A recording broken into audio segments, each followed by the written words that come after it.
வாழ்க வளமுடன். Welcome back to English teacher channel. இன்னைக்கு நம்ம பார்க்க போகிறது டூ டஸ். இதை வச்சு தான் எப்படி சென்டென்ஸை மேக் பண்ணுறது, எப்படி கொஷின் கேட்குறது அப்படிங்கிற டீட்டெயில்ஸ் எல்லாம் நம்ம பார்க்க போகிறோம். என்னுடைய வீடியோ நீங்கள் ஃபஸ்ட் டைம் பார்க்குறதா இருந்தால் மறக்காமல் சப்ஸ்கிரைப் பண்ணிக்கோங்க, பக்கத்தில் இருக்க பெல் ஐக்கானை கிளிக் பண்ணிக்கோங்க. வாங்க இன்னைக்கான வீடியோக்குள்ளே போகலாம். இப்போ டூ டஸ். இந்த டூ டஸ்னா என்ன அப்படின்னா, இது வந்து ஒரு ஹெல்பிங் வேர்ப்ஸ் அப்படின்னு சொல்லுவாங்க. இல்லை அப்படின்னா இதை வந்து ஒரு ஆக்சிலரி வேர்ப்னு சொல்லுவாங்க. இது வந்து பெரும்பாலும் எப்படி இருக்கும் அப்படின்னா ப்ரெசண்ட்ல தான் இருக்கும், சிம்பிள் ப்ரெசண்ட்ல தான் இருக்கும். இந்த டூ டஸ்ஸை வச்சு பெரும்பாலும் சென்டென்ஸ் எல்லாம் எப்படி வரும் அப்படின்னா எஸ்ஆர்னோ கொஸ்டின்ல இருக்கும், இல்லை WH கொஸ்டின்ல இருக்கும், இல்லை ஸ்டேட்மெண்ட் கொடுக்குற மாதிரி ஒரு பாசிட்டிவ் சென்டென்ஸ் ஸ்டேட்மெண்ட்ல இருக்கும், நெகட்டிவ் ஸ்டேட்மெண்ட்ல இருக்கும். இந்த மாதிரி தான் மேக்ஸிமம் பேசிக்கா இந்த டூ அண்ட் டஸ்ஸை வச்சு சென்டென்ஸ் ஃபார்மேஷன் இருக்கும். இந்த டூ டஸ் வந்து நம்ம எந்த சென்டென்ஸ்ல வரும்னு சொல்லி பார்த்தோம் அப்படின்னா என்னது, சிம்பிள் ப்ரெசன்ட். ஏன் இந்த டூ டஸ் வச்சு சென்டென்ஸ் எல்லாம் சிம்பிள் ப்ரெசன்ட்ல இருக்குது அப்படின்னு கேட்டா, அதுல யூஸ் பண்ற வேர்ப் வந்து வேர்ப் ஒன் ஃபார்மேஷன்ல தான் இருக்கும். அதனாலதான் இதை நம்ம சிம்பிள் ப்ரெசன்ட் அப்படின்னு சொல்லி சொல்றோம். இப்போ இந்த டூ டஸ் இதை எப்படி யூஸ் பண்றது, எங்கெங்க யூஸ் பண்றது, இந்த டூவை எல்லா சென்டென்ஸ்லயும் யூஸ் பண்ண முடியுமா அப்படின்னு கேட்டா இல்ல. இந்த டூ வந்து பெரும்பாலும் எந்த மாதிரி சென்டென்ஸ்ல யூஸ் பண்ணுவாங்க அப்படின்னா நம்ம ஆல்ரெடி பார்த்துருப்போம். ஃபர்ஸ்ட் பர்சன், செகண்ட் பர்சன், அதில் தான் யூஸ் பண்ணுவோம். என்னது, ஐ, வி, யூ, தே. இதெல்லாம் என்ன அப்படின்னா ஃபர்ஸ்ட் பர்சன், செகண்ட் பர்சன். இதில் சிங்குலரும் இருக்கு, ப்ளூரலும் இருக்கு. இப்போ டூ வந்து பெரும்பாலும் சப்ஜெக்ட், டூவோட சப்ஜெக்ட் வந்து பெரும்பாலும் எப்படி இருக்கும் அப்படின்னா ஐ, வி, யூ, தே இந்த மாதிரி சப்ஜெக்டோட தான் இருக்கும். அதுவே டஸ் அப்படின்னு வந்துட்டா அதோட ஃபார்மேஷன் எப்படி இருக்கும் அப்படின்னா he, she, it. அதாவது second person singular. he, she, itல தான் நம்ம does யூஸ் பண்ணுவோம். இப்போ இதை வச்சு நம்ம சென்டென்ஸா பார்த்துலாம், ஈஸியா உங்களுக்கு புரியும். do you learn English? நீங்க இங்கிலீஷ் கத்துக்கிறீங்களா அப்படின்னு கேட்கறது do you learn English. இங்க you வந்திருக்கு பாருங்க, you வந்திருக்கு. அதே மாதிரி நம்ம do ஹெல்பிங் வேர்ப்ஸும் வந்திருக்கு. do you learn English. இப்போ இது வந்து ஒரு நார்மல் இன்ட்ராகேட்டிவ் சென்டென்ஸ். இதை ஏன் இன்ட்ராகேட்டிவ்னு சொல்றோம் அப்படின்னா டு யூ லேர்ன் இங்கிலீஷ் அப்படின்னு வந்துட்டாலே அது கொஸ்டின் கேட்கறது, அதாவது இன்ட்ராகேட்டிவ் சென்டென்ஸ். அதனாலதான் இது வந்து நம்ம இன்ட்ராகேட்டிவ் சென்டென்ஸ்னு சொல்றோம். டு யூ லேர்ன் இங்கிலீஷ் கேள்வி கேட்கறத நம்ம என்ன சொல்லுவோம், கேள்வி வாக்கியம்னு தமிழ்ல சொல்லுவோம் இல்லையா, அதே மாதிரி இங்கிலீஷ்ல இது என்ன சொல்றாங்க அப்படின்னா interrogative sentence. To you learn English அப்படிங்கிறது ஒரு சென்டென்ஸ். இப்ப நான் அது கேட்கிறேன் அப்படின்னா அவங்க என்ன செஞ்சாகணும், எனக்கு ரிப்ளை பண்ணி ஆகணும். அப்ப பதில் வரணும். ஓகே, அப்ப கேள்வி கேட்கும்போது பதில் நம்மளுக்கு ரிஃப்ளெக்ஷனா வரும்போது அதை நம்ம என்ன சொல்றோம் அப்படின்னா என்னது, இன்ட்ராகேட்டிவ், அதாவது கேள்வி வாக்கியம் அப்படின்னு சொல்றோம். இப்போ இது வந்து நார்மல் இன்ட்ராகேட்டிவ்ல இருக்கு. இப்போ இதுக்கு நீங்க எப்படி ஆன்சர் பண்ணுவீங்க, டு யூ லேர்ன் இங்கிலீஷ், நீங்க இங்கிலீஷ் கத்துக்கிறீங்களா அப்படின்னு கேட்கும்போது ஒன்னு எஸ்ன்னு சொல்வீங்க, இல்ல நோன்னு சொல்வீங்க. அப்படி நீங்க எஸ்ன்னு சொன்னீங்க அப்படின்னா yes I do learn English, இது வந்து பாசிட்டிவ் ஸ்டேட்மெண்ட்ல இருக்கு. அதுவே நம்ம நெகட்டிவா எழுதும் போது நோன்னு வந்துட்டாலே என்னது, ஐ டோன்ட் லேர்ன் இங்கிலீஷ். இல்ல நான் இங்கிலீஷ் கத்துக்கல, I don't learn English. No, நான் இங்கிலீஷ் கத்துக்கல. இது வந்து எப்படி இருக்கு அப்படின்னா எப்படி நெகட்டிவ் சென்டென்ஸா இருக்கு. ஃபர்ஸ்ட் நம்ம பார்த்தது இன்ட்ராகேட்டிவ் சென்டென்ஸ், நெக்ஸ்ட் நம்ம பார்த்தது பாசிட்டிவ் ஸ்டேட்மெண்ட், அடுத்தது negative statement.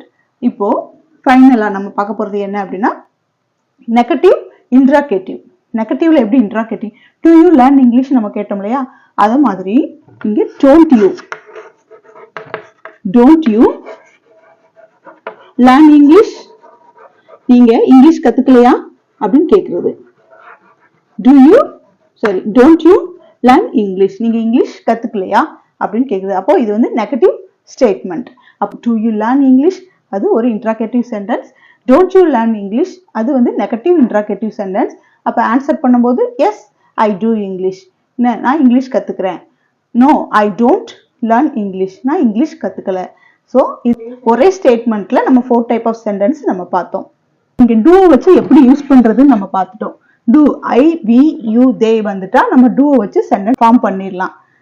I, we, you, தே அப்படி வந்துட்டா நம்ம டூ வச்சு சென்டென்ஸ் ஃபார்ம் பண்ணிடலாம். இதுல எல்லாத்துலயுமே என்ன இருக்கு பாருங்க, யூ இருக்குது, ஐ டூ இருக்குது, ஐ, டு, டோன்ட் அதுவும் இருக்குது. அதே மாதிரி இங்கேயும் டு இருக்கு, யூ இருக்கு. ஸோ அப்போ நம்மளுக்கு இந்த ஃபார்மேஷன் வந்துருச்சு. இந்த ஃபார்மேஷன் எல்லாமே நம்மளுக்கு வந்துருச்சு. டஸ்ஸை வச்சு நம்ம பார்க்கலாம். இப்போ டஸ் she like cake, does she like cake.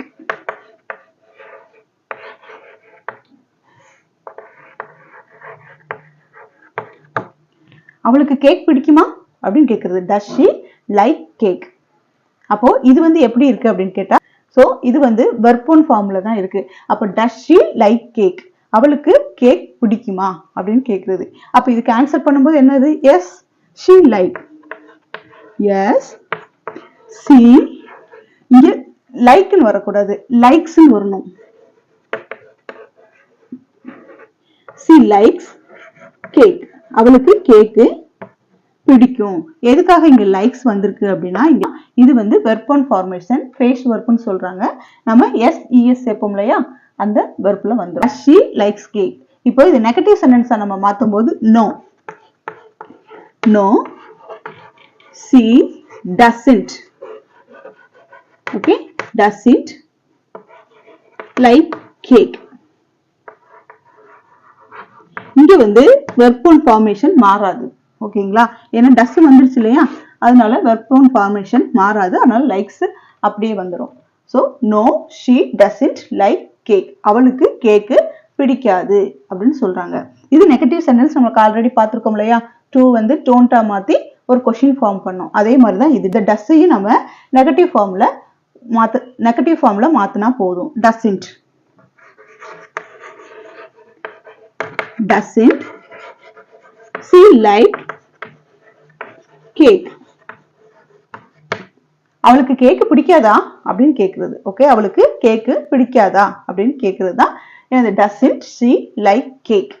ஓகேங்களா? இப்போ நம்ம இதை வச்சு சென்டென்ஸ் பார்த்துட்டோம். இதுல டஸ் வந்துருச்சு, ஷீ வந்துச்சு. இது நம்ம இந்த ஃபார்மேஷன் ஃபுல்லாவே ஷீ வச்சு எழுதுனதுனால நம்ம ஃபுல்லாவே ஷீயை தான் யூஸ் பண்ணிருக்கிறோம்.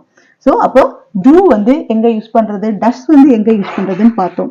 இப்ப நம்ம பார்த்தது எல்லாமே ஒரு சிம்பிள் சென்டென்ஸா தான் இருக்கு. இப்போ இதையே கொஞ்சம் லென்த்தான சென்டென்ஸா பார்க்கலாம். டஸ் யுவர் சிஸ்டர், நம்ம ஷீ போட்டோம் இல்லையா, ஷீக்கு பதிலா இங்க யுவர் சிஸ்டர். இங்க யுவர் சிஸ்டர் ரெண்டுமே என்ன அப்படின்னா ஒரு மீனிங் தான். ஓகே, அப்போ யுவர் சிஸ்டர்ங்கிறது subject. Does your sister live in hostel or rental room.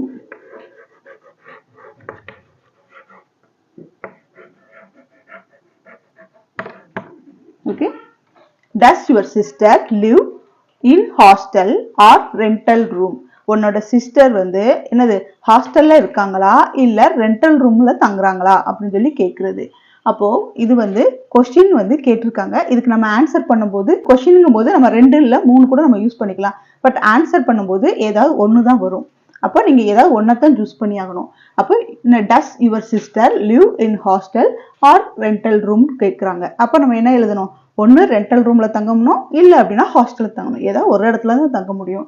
அப்போ நம்ம இப்போ யுவர் சிஸ்டர்ங்கும் போது ஆன்சர் என்ன வரும், மை சிஸ்டர். மை சிஸ்டர் இங்க lives வரும். ஏன்னா இங்க வெர்ப் ஒன் இருக்கு இல்லையா, வெர்ப் ஒன் வந்து எஸ் இஎஸ் ஃபார்மேஷனுக்கு மாறிடும்.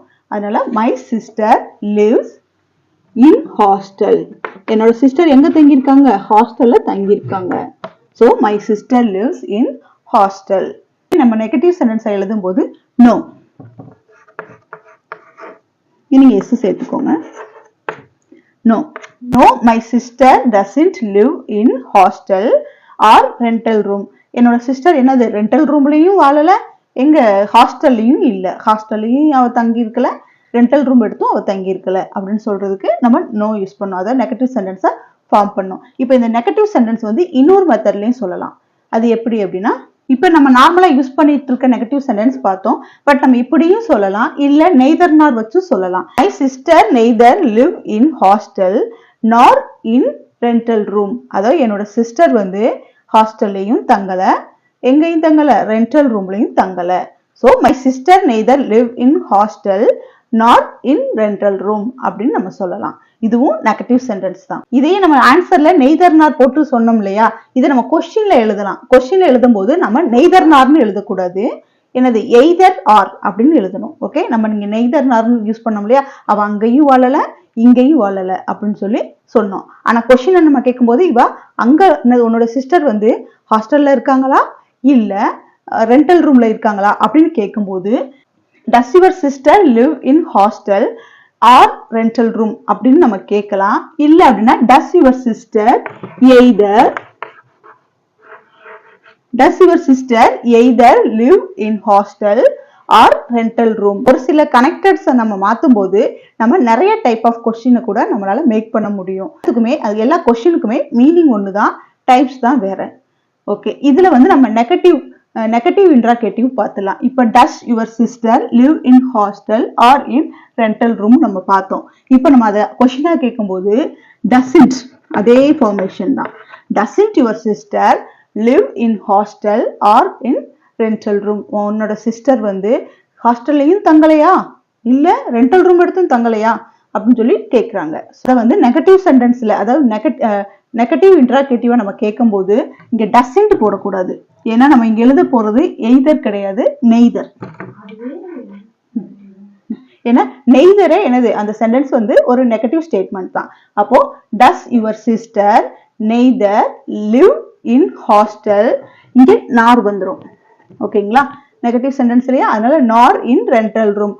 உன்னோட சிஸ்டர் ஹாஸ்டல்லையும் தங்கலையா ரெண்டல் ரூம் எடுத்து தங்கலையா அப்படின்னு சொல்லி நெகட்டிவா கொஸ்டின் கேட்கறது. ஓகே, கொஸ்டின் எல்லாமே ஒண்ணுதான், ஃபார்மேஷன் தான், நம்ம கனெக்டட்ஸ் மட்டும் தான் மாத்திட்டு இருக்கோம். அப்படி மாத்தும் போது நம்மளுக்கு நிறைய டைப் ஆஃப் சென்டென்ஸ் நம்மளுக்கு கிடைக்குது, நிறைய டைப் ஆஃப் இன்ட்ராகேட்டிவும் நம்மளால ஃபார்ம் பண்ண முடியுது. உங்களுக்கு சிம்பிளா நான் ஒன்ஸ் சொல்லிடுறேன். I V you they use பண்ணுவோம்னு பார்த்தோம். அதுவே டசன் வந்துட்டாலே he she it யூஸ் பண்ணுவோம் நம்ம பார்த்தோம்.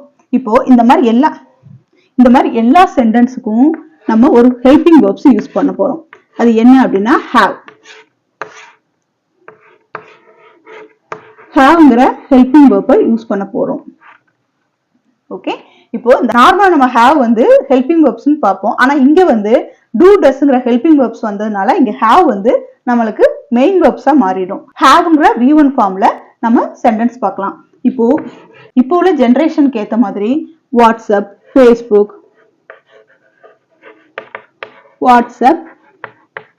ஃபோன், லேப்டாப், ஃபேஸ்புக், இன்ஸ்டாகிராம் இருக்கு, ட்விட்டர் இருக்கு, எல்லாமே இருக்குது. அப்புறம் கூகுள் பே, இதுதான் இப்ப ரொம்ப இம்பார்ட்டன்ட். ஏன்னா இப்ப நம்ம டிஜிட்டல் இந்தியா ஆயிடுச்சு இல்லையா, நம்ம பணத்தை எடுக்கிறதுக்கு நம்மகிட்டே காசு வாங்குறதா digital India. Google Pay, okay, change, இந்த மாதிரி சென்டென்ஸ் வச்சு பார்க்கலாம், சிம்பிளா உங்களுக்கு புரியுற மாதிரி. Do you have WhatsApp? உங்ககிட்ட வாட்ஸ்அப் இருக்கா கேட்பாங்க இல்லையா. Do you have WhatsApp? நீ வாட்ஸ்அப்ல இருக்கிறியா அப்படி கேட்பாங்க. dude, நீங்க வாட்ஸ்அப்ல இருக்கீங்களா அப்படின்னு கேட்பாங்க இல்லையா. Do you have WhatsApp? Okay, அதுவே என்னது, Do you வாட்ஸ்அப் மட்டும் கேட்கணும்னு இல்ல. Do you have phone? Do you have Facebook? நீங்க Facebookல இருக்கீங்களா? Do you have Instagram? நீங்க Instagramல இருக்கீங்களா? Do you have Twitter? நீங்க Twitterல இருக்கீங்களா அப்படின்னு சொல்லி நம்ம கேட்கலாம். இப்போ do they have changed? அவங்க மாறிட்டாங்களா கேட்பாங்க இல்லையா. என்ன அவங்களாம் ஒரே மாதிரி இருந்தாங்க, இப்போ கொஞ்சம் மாறி இருக்காங்களா அப்படின்னு கேட்போம். சரி, do they have changed?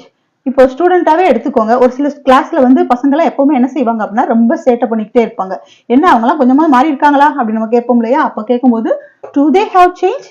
அவங்க கிட்ட ஏதாவது மாற்றம் தெரியுதா, ஏதாவது மாறி இருக்காங்களா அப்படின்னு கேட்கறதுக்கு do they have changed அப்படின்னு நம்ம சொல்லலாம். does she have phone? அவகிட்ட போன் இருக்கா கேட்பாங்கல்ல. அவகிட்ட போன் இருக்கா, போன் இருந்தா நம்பர் வாங்கி கொடு அப்படின்னு கேட்பாங்க. என்னது, does she have phone? அவகிட்ட போன் இருக்கா அப்படின்னு சொல்லி கேட்கறது. Does she have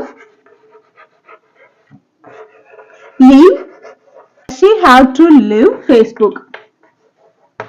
Does she have to leave Facebook? அவ எனது Facebookஐ விட்டு வெளியேற வேண்டுமா அப்படின்னு கேக்குறது. வெளியேறணுமா, அவ கண்டிப்பா வெளியேறணுமா ஃபேஸ்புக்ல இருந்து அப்படின்னு சொல்லி கேட்பாங்க இல்லையா. Does she have to live Facebook, அவ கண்டிப்பா ஃபேஸ்புக்ல இருந்து வெளியேறணுமா அப்படின்னு கேட்கறது. அதுவே நீங்க ஹாவ்க்கு பதிலா இங்க வாண்ட் போட்டீங்கன்னா அப்படின்னா அவங்களோட விருப்பம் ஆயிருது. ஓகே, ஷீ அவங்க அந்த பொண்ணோட விருப்பம் ஆயிருது. அப்ப does she want to live Facebook, அவ ஃபேஸ்புக்கை விட்டு வெளியேற விரும்புறாளா, அவ ஃபேஸ்புக்கை விட்டு வெளியேற விரும்புறாளா அப்படின்னு சொல்லி கேக்குறது. அப்போ இதுல வந்து அவங்களுடைய அந்த பொண்ணோட விருப்பமும் இருக்குது. So does she want to live Facebook அப்படின்னு சொல்லலாம். அப்போ இங்க டஸ் வந்துச்சு, ஷீ வந்துச்சு, ஹாவ் வந்துச்சு, ஃபேஸ்புக் காணும், ஃபேஸ்புக் இல்ல இருக்கு, ஃபேஸ்புக்கும் வந்துருச்சு. இதை வச்சு நம்ம சென்டென்ஸ் ஃபார்ம் பண்ணலாம். ஸோ சென்டென்ஸ் ஃபார்ம் பண்றது ஈஸி, கொஸ்டின் கேட்கறது ஈஸி. ஆனா நீங்க எந்த அளவுக்கு ப்ராக்டிஸ் பண்றீங்களோ அப்ப மட்டும்தான் உங்களால கொஸ்டினும் நீங்க கேட்க முடியும், ஆன்சரும் நீங்க பண்ண முடியும். டூ டஸ் வச்சு எப்படி கொஸ்டின் கேட்கறது, எப்படி ஆன்சர் பண்றதுங்கிறது நம்ம பார்த்தோம். நம்ம என்னதான் ஆன்சர் பண்றது, கொஸ்டின் கேட்கறது எல்லாம் பார்த்தாலும் இந்த சென்டென்ஸ் எல்லாம் உங்களுக்கு தெரிஞ்சாலும் நீங்க ப்ராக்டிஸ் பண்ணாம உங்களால இது பாசிபிள் ஆகாது. ஸோ எந்த அளவுக்கு நீங்க ப்ராக்டிஸ் பண்றீங்களோ அந்த அளவுக்கு உங்களுக்கு ரிசல்ட் கிடைக்கும் வித் யுவர் ஃப்ளூவன்ட் இங்கிலீஷ். இந்த வீடியோ உங்களுக்கு பிடிச்சிருக்கும் நான் நம்புறேன். அதனால நீங்க கண்டிப்பா என்னுடைய சேனலை லைக் பண்ணுவீங்க, சப்ஸ்கிரைப் பண்ணுவீங்க, அப்புறம் பக்கத்துல இருக்க பெல் ஐக்கானை கிளிக் பண்ணுவீங்க அப்படிங்கிற நம்பிக்கையோட உங்களிடமிருந்து விடைபெறுகிறேன். நன்றி, வணக்கம்.